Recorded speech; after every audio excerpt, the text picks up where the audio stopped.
Ladies and gentlemen, if there's one thing I've learned about the mind, it's that it's a master storyteller. It weaves narratives, creates patterns, and locks us into beliefs about who we are, what we deserve, and what's possible. And here's the truth, some of those stories, they're outdated, they're holding us back. Renewing your mind isn't about flipping a switch or finding some magic formula. It's about courage, the courage to look inward, to rewrite the stories that no longer serve us, and to embrace a new narrative, one rooted in hope, resilience, and authenticity. The first and perhaps most pivotal step in renewing your mind is summoning the courage to look within. And let me be honest, this is not a small ask. Looking inward can be uncomfortable, even terrifying, because it means we must face the parts of ourselves that we'd rather ignore or deny. It requires us to strip away the layers of armor we've built over time, the defenses, the excuses, and the distractions, and sit with what is real. We all carry stories. These stories shape how we see ourselves, how we interact with the world, and how we respond to challenges. They inform the choices we make, the risks we take, and the opportunities we let pass us by. But not all of these stories are true. Some are inherited, passed down through family or culture. Others are formed in moments of pain, rejection, or fear. And many are based on assumptions, half-truths, or outright lies. For instance, think about the stories you've told yourself over the years. Maybe it's something like, I'm not creative because someone dismissed your ideas in the past. Or perhaps it's, I'll never succeed because you failed at something important once and never allowed yourself to try again. These stories might feel permanent, but they're not. They're just narratives. And here's the thing about narratives, they can be rewritten. But rewriting them requires courage, and that courage begins with self-awareness. One of the biggest barriers to looking within is the voice of the inner critic.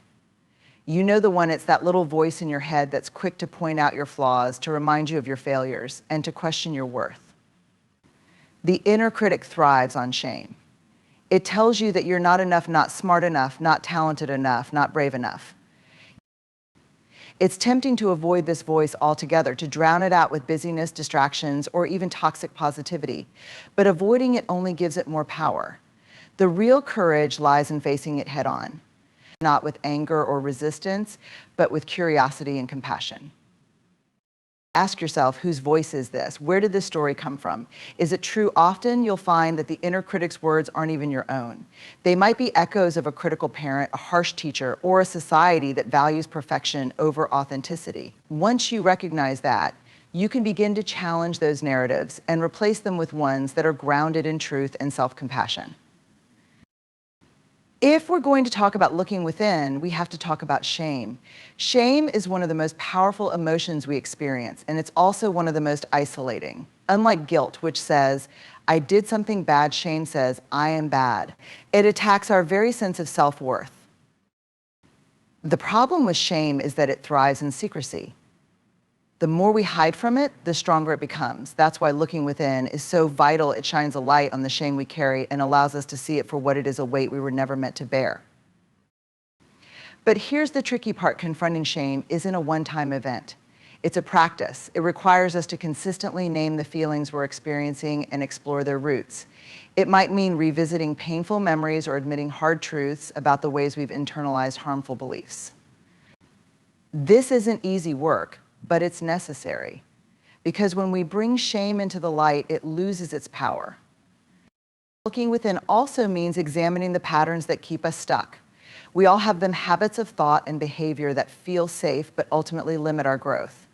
Maybe it's the habit of always saying yes to others, even at the expense of your own needs.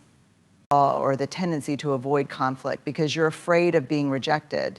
These patterns might have served a purpose at one point in your life, but as you grow and evolve, they can become barriers to renewal. The courage to look within means asking yourself, what patterns am I holding onto that no longer serve me? This question isn't about judgment or blame, it's about understanding. It's about recognizing that we all develop coping mechanisms to navigate the world, and some of those mechanisms can outlive their usefulness. To break free from old patterns, you have to be willing to sit with discomfort. Change doesn't happen in your comfort zone. It happens when you're willing to disrupt the status quo, to challenge the familiar, and to step into the unknown. Here's the thing about courage, it doesn't come from a place of perfection or invulnerability.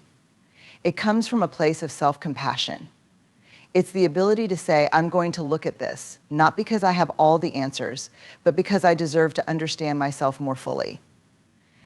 Self-compassion means giving yourself permission to feel, to question, and to grow without expecting yourself to get it right all the time. It means acknowledging your humanity, the messy, imperfect, beautiful reality of who you are, and treating yourself with the same kindness you'd offer a friend. When you approach the process of looking within with self-compassion, something incredible happens. You begin to see yourself not as a collection of flaws or mistakes, but as a whole, complex, and worthy person. You realize that the stories you've been carrying don't define you, and you give yourself permission to write a new story, one that reflects the truth of who you are and the possibilities of who you can become.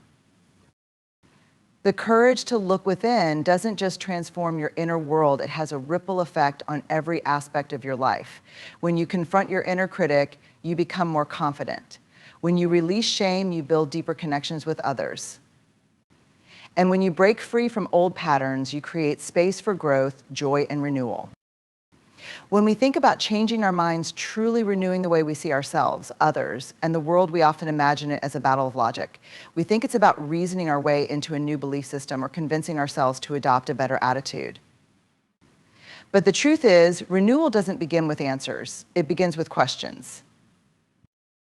Curiosity is one of the most underrated tools for transformation. It's the quiet strength that helps us approach our thoughts and beliefs not with judgment, but with wonder. And it's curiosity that allows us to challenge old perspectives and explore new ones without fear or resistance. If we want to unlock the secret to a renewed mind, we have to cultivate curiosity and learn to shift our perspective. Curiosity is a natural human trait, but somewhere along the way, many of us lose it. As children, we are endlessly curious. We ask why about everything, not to be difficult, but because we genuinely want to understand the world.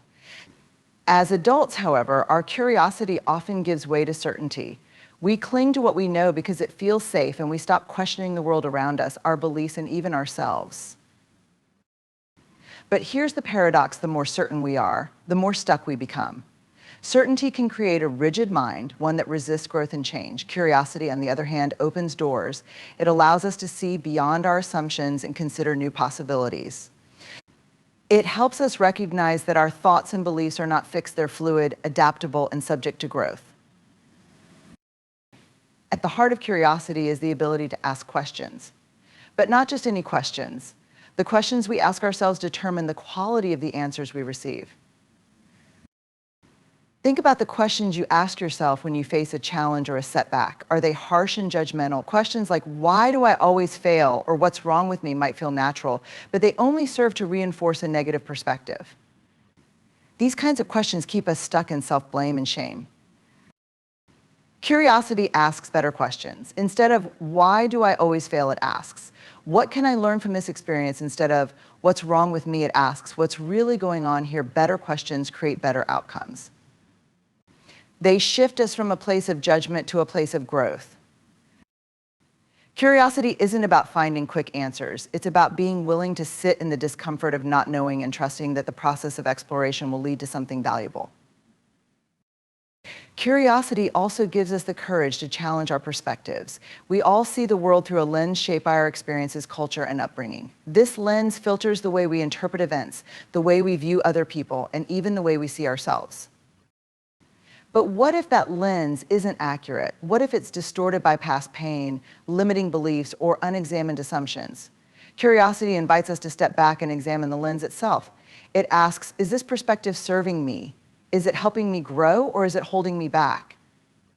Take, for example, the way we interpret failure. For many of us, failure feels like a verdict, a definitive statement about our worth or ability. But what if we shifted our perspective? What if, instead of seeing failure as a verdict, we saw it as feedback? A curious mind doesn't label failure as bad. It asks, what is this trying to teach me? How can I use this to move forward? Perspective is powerful because it shapes not just what we see, but how we see it.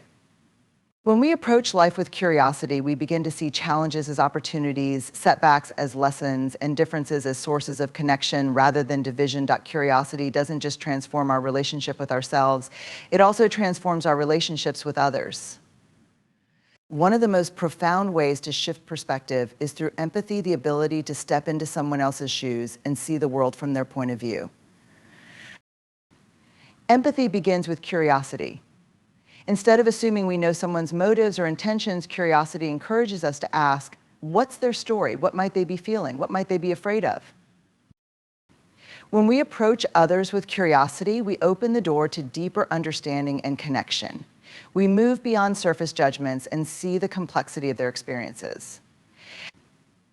This doesn't mean we have to agree with everyone or accept harmful behavior, but it does mean we approach others with a spirit of openness rather than condemnation.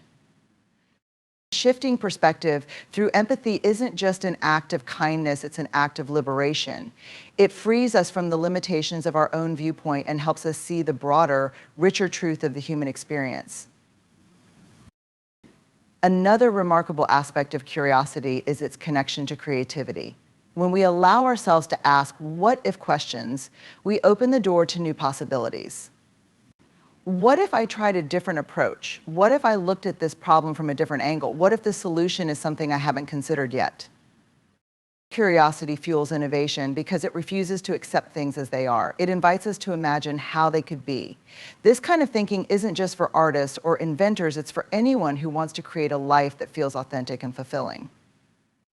When we apply curiosity to our personal growth, we stop trying to fit into molds or follow prescribed paths. Instead, we start asking, what do I really want? What lights me up? What would it look like to live fully and freely? These questions might not have easy answers.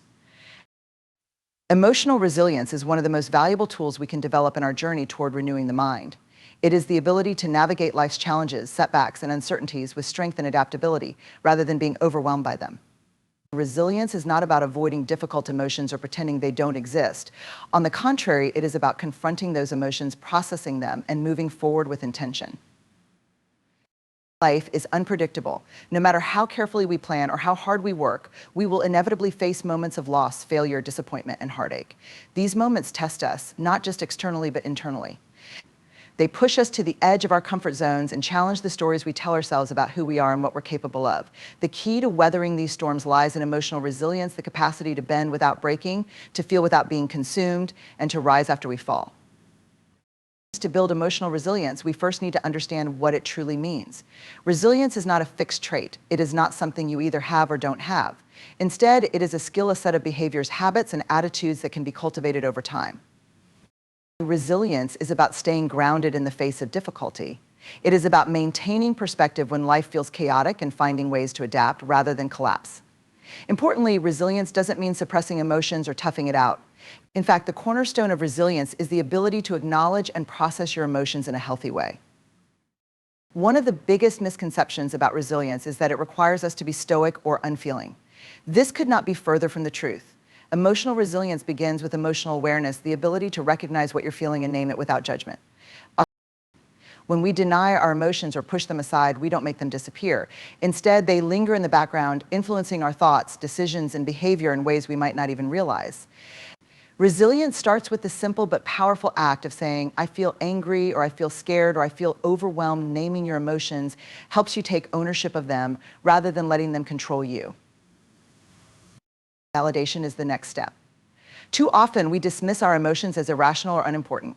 We tell ourselves, I shouldn't feel this way, or other people have it worse, but resilience isn't about comparing your pain to someone else's. It's about giving yourself permission to feel what you feel and recognizing that those feelings are valid. Building emotional resilience requires self-compassion. This means treating yourself with kindness and understanding, especially when you're struggling.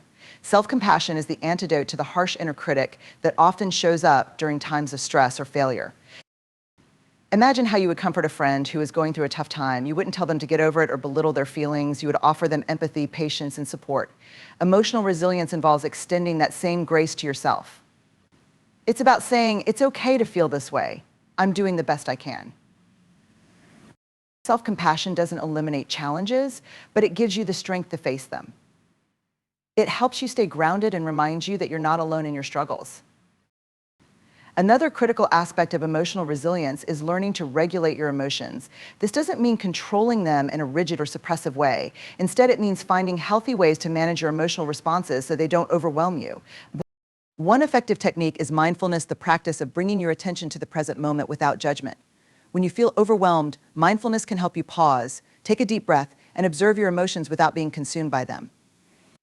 It creates a sense of space between you and your feelings, allowing you to respond thoughtfully rather than react impulsively. Physical practices like deep breathing, grounding exercises, and even gentle movement can also help regulate emotions. These practices calm your nervous system and reduce the intensity of stress or anxiety, making it easier to process your emotions. Resilience is closely tied to the way we view challenges and setbacks. A fixed mindset believing that our abilities, circumstances, or outcomes are unchangeable can make it harder to bounce back from adversity. In contrast, a growth mindset helps us see difficulties as opportunities for learning and growth. When you face a setback, ask yourself, what can I learn from this? Or how can this experience help me grow? These questions shift your focus from what's wrong to what's possible. They help you reframe challenges as stepping stones rather than roadblocks. A growth mindset doesn't mean ignoring pain or pretending everything is fine. It means acknowledging the difficulty while remaining open to the possibility of growth and change. Emotional resilience isn't something we develop in isolation. It's nurtured through connection and community. During times of difficulty, having a support system, a network of people who care about you and are willing to listen can make all the difference. Resilience isn't about handling everything on your own. It's about knowing when to lean on others and allowing yourself to receive help. Whether it's a trusted friend, a family member, or a therapist, reaching out for support is not a sign of weakness, it's a sign of strength. Gratitude and hope are powerful tools for building resilience.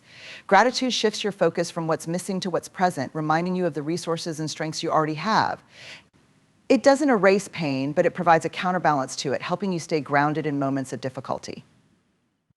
Hope, on the other hand, is about believing in the possibility of a better future. It's the inner voice that says, this is hard, but it won't last forever. Cultivating hope requires us to trust in our ability to adapt and to see challenges as temporary rather than permanent. In the pursuit of a renewed mind, gratitude and presence serve as two of the most transformative forces available to us.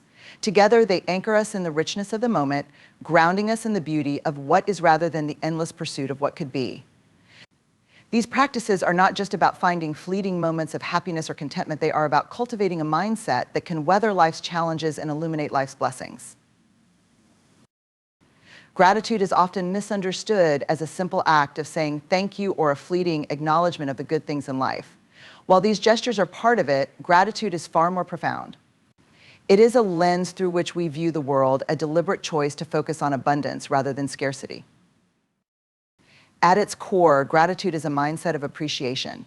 It doesn't require perfect circumstances or extraordinary events. It thrives in the ordinary, in the warm sunlight, filtering through the window, in the laughter of a friend, or in the quiet moments of stillness. Gratitude asks us to notice, to pause, and to value what is often taken for granted. But gratitude is not just about positive thinking. It is not a denial of pain or struggle. Instead, it coexists with life's difficulties, offering a sense of balance. It reminds us that even in our darkest moments, there is light to be found if we choose to seek it. The impact of gratitude on the mind and body is profound. Studies in psychology and neuroscience show that gratitude can reduce stress, improve sleep, and enhance overall well-being. But beyond the science, gratitude has the power to transform our relationship with ourselves and the world around us.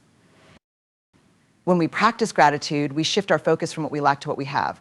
This doesn't mean ignoring unmet needs or unfulfilled desires, but it does mean refusing to let those things define our perspective. Gratitude expands our awareness, helping us see that abundance and lack can coexist and that one does not cancel out the other.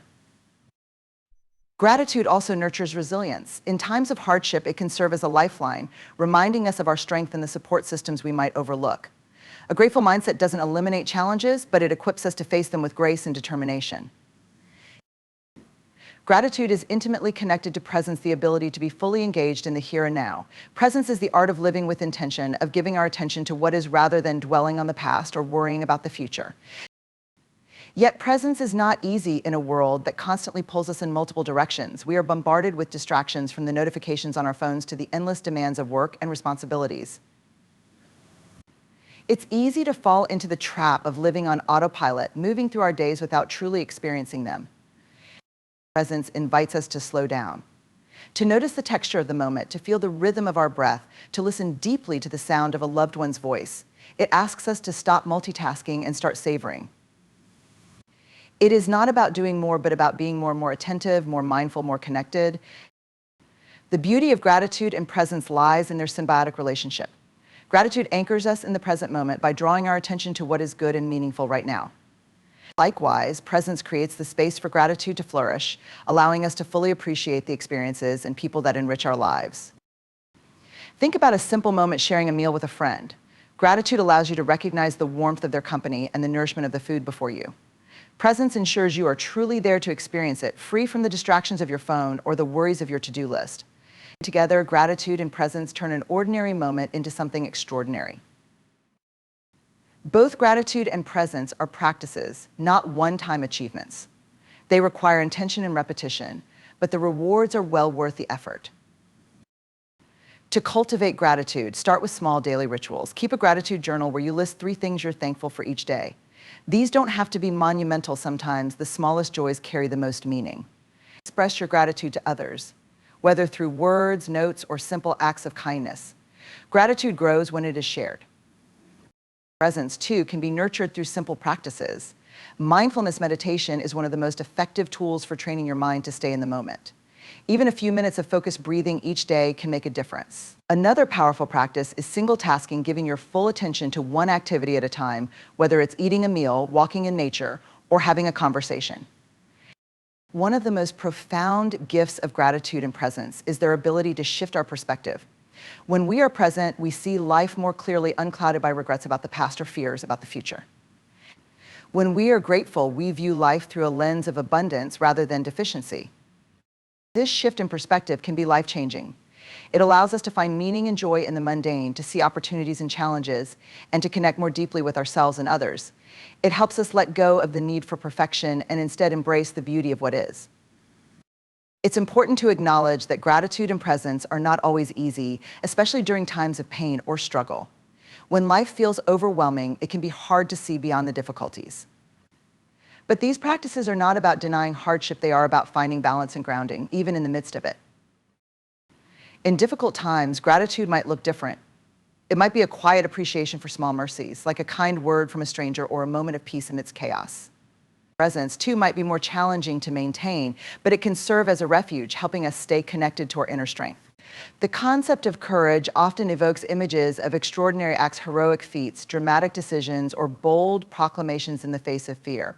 But in truth, courage is far more subtle and pervasive. It's in the everyday moments when we choose to embrace vulnerability, take risks, or stand firmly in our truth. Courage is not the absence of fear, it's the willingness to act despite it. Choosing courage over comfort is a powerful and transformative decision. It means stepping out of the familiar where certainty and predictability reside and venturing into the unknown where growth and possibility await. This choice is not easy. Comfort is seductive. It promises safety, ease, and a reprieve from the difficulties of life. Yet comfort can also become a trap, keeping us stuck in patterns, beliefs, and situations that no longer serve us. The comfort zone is a mental and emotional space where we feel safe and in control. It's where our routines, habits, and familiar ways of thinking reside. While the comfort zone provides stability, it can also limit us. Staying there often means avoiding challenges, resisting change, and settling for less than what we're capable of. When we remain in our comfort zone, we avoid discomfort, but we also avoid growth. Growth requires stretching, and stretching requires effort and discomfort. It's in the discomfort of the unknown that we discover new strengths, expand our capacities, and learn who we truly are. Courage is not a one-time decision or an innate trait possessed by a select few. It is a practice, a choice we make repeatedly in moments both big and small. It's the voice that says, "This is hard, but I'm willing to try," or "I'm scared, but I won't let fear dictate my choices." Courage doesn't always look bold or dramatic. Sometimes it's as simple as saying no when it's easier to say yes or yes. When fear tempts you to say no, it's speaking your truth. When silence feels safer, or admitting you don't have all the answers when you want to appear in control. Comfort has its costs. When we choose comfort over courage, we often sacrifice our potential. We stay in relationships that no longer nourish us, avoid opportunities that challenge us, and cling to beliefs that limit us. Comfort keeps us safe, but it can also keep us small. Avoiding discomfort doesn't eliminate it, it merely postpones it. The decisions we avoid today often come back to us in the form of regret, missed opportunities, or unresolved emotions. Choosing courage might feel risky in the moment, but it often leads to deeper fulfillment and growth in the long run. At the heart of courage is vulnerability. To choose courage is to risk being seen, to open ourselves up to uncertainty, and to embrace the possibility of failure. Vulnerability is not weakness, it's the willingness to be authentic, even when it feels uncomfortable. Vulnerability is required for connection, creativity, and meaningful change. It's what allows us to have honest conversations, pursue our passions, and step into new opportunities. Yet vulnerability can feel terrifying because it exposes us to judgment, rejection, and failure. This fear often tempts us to retreat into the comfort zone where we can hide behind masks of perfection or detachment. Choosing courage means accepting that vulnerability is part of the process. It means trusting that we can handle whatever comes our way, even if it's uncomfortable or uncertain. Every decision we make presents an opportunity to choose courage over comfort. When faced with a difficult choice, ask yourself, am I making this decision out of fear or out of a desire to grow? Am I choosing what's easy or what's right for me? Courageous decisions are not always dramatic. They might involve small but significant steps like asking for help, setting a boundary, or pursuing a passion project. Each time we choose courage, we strengthen our ability to face challenges and embrace change. One of the greatest barriers to courage is the fear of failure. We worry that if we step outside our comfort zone and fall short, we'll be judged, rejected, or diminished. But failure is not the opposite of success, it's part of the journey. Every failure carries a lesson.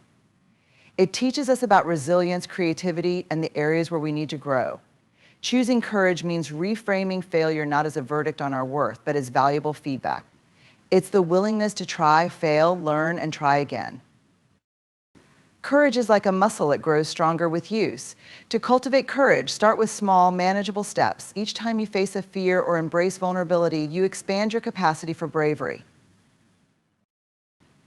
Acknowledge your fears. Naming your fears reduces their power. When you recognize what you're afraid of, you can address it directly instead of letting it control you.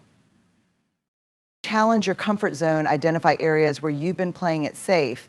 What's one small step you can take to stretch beyond your current limits?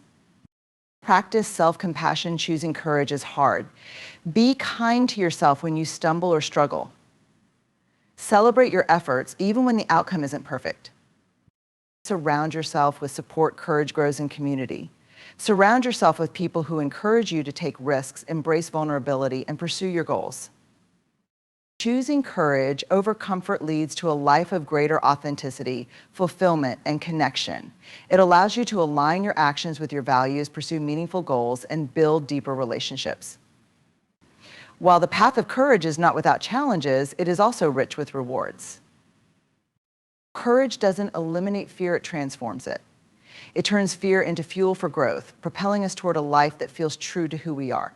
Each act of courage, no matter how small, strengthens our ability to face the next challenge, and the next, and the next. In our journey to renew the mind, we are called to make deliberate choices that challenge us, inspire us, and transform us. This journey is not one of perfection, but of progress, a process of embracing courage over comfort, building emotional resilience, and shifting our perspective through curiosity and presence. It's about developing the strength to look within, the humility to acknowledge our fears, and the willingness to grow through every experience, whether joyful or difficult. Each of these practices, choosing courage, cultivating gratitude, and nurturing resilience, offers a unique key to unlocking a renewed way of thinking and being. They invite us to step beyond old patterns and limiting beliefs, allowing us to live more fully, love more deeply, and approach life with a sense of purpose and authenticity. By integrating these principles into our daily lives, we not only transform our own mindset, but also create a ripple effect that inspires and uplifts those around us. The power to renew our minds lies within each of us, waiting for the moment when we decide to embrace it fully.